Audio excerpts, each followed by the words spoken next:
morning, welcome to CATEX TV. My name is Frank Fortunato. Today is Monday, October 12, 2015. If you want to follow us on Twitter, please go to CATEX TV.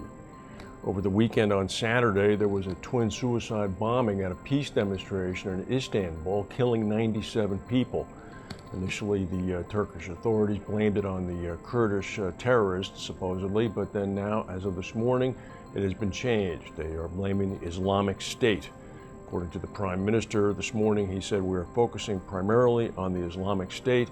He said this was an attempt to overshadow elections in Turkey, and they are not going to be able to turn Turkey into Syria. The bombings have deepened the sense of insecurity that has overtaken Turkey ahead of a repeat election that's scheduled for November 1st.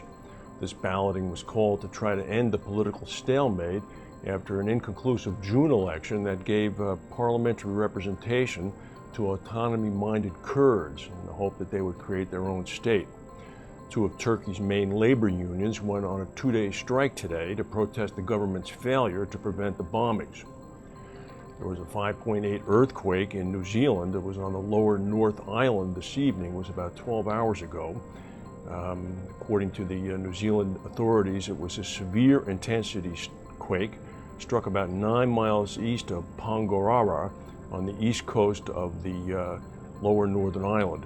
There have been 3,000 reports of people who have said that they have experienced damage.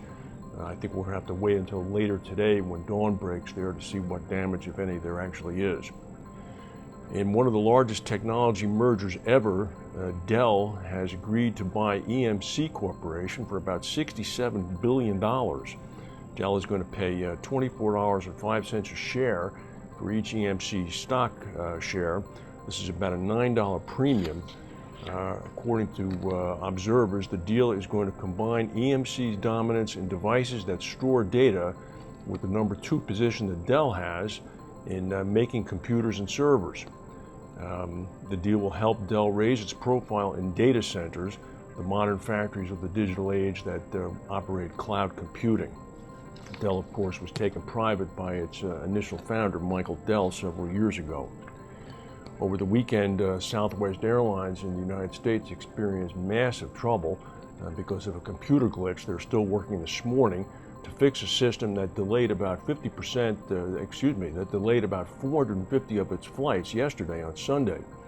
The carrier advised customers with flights today to check in online and print their boarding passes at home.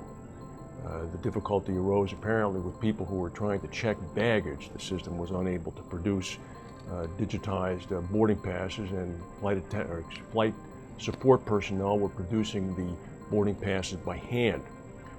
Today the glitch only has long lines, whereas one observer said yesterday the lines throughout the United States were miles long.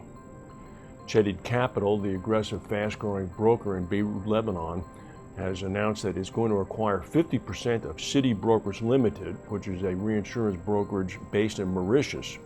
Fareed Chedid, the founder of Chedid, said, "We see Mauritius as an ideal platform for expansion across East African markets." City Brokers has a large portfolio of clients in Mauritius and other East African states and is considered one of the biggest reinsurance brokerages in Mauritius. The other 50% of the company that Chedid will not own is owned by GML Investissement, a Mauritian group of companies. There's a spectacular fire right now in Singapore. One person was killed, 7 others have been injured. The fire broke out on the premises of a gas manufacturing plant in the Jurong industrial area this morning.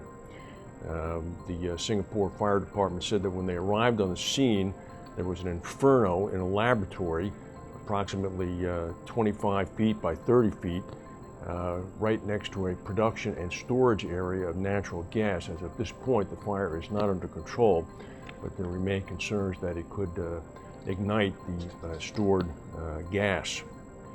The city of Sydney in Australia has been battered by massive hailstorms and unseasonable rain, mainly caused by temperatures that plummeted 15 degrees in only 15 minutes.